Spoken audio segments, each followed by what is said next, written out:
As of now, ang balay nga sunog 150 mga nang data nga ng kader na to. And then while ang families isa ka din sa 250 na ang families.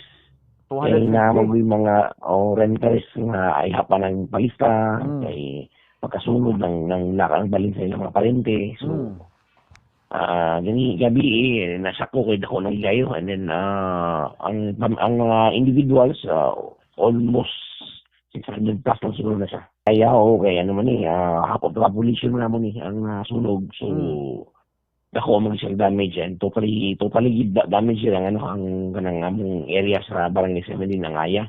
So muna siyang nag-state of calamity din and then but we are actually checking with the city council.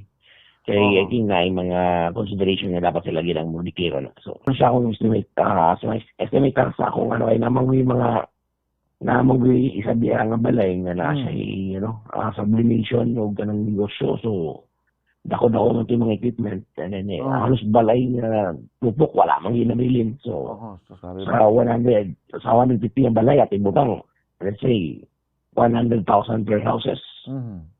Umabot siya 15 to 30 million kaya naman ito yung dagko ng mga balay.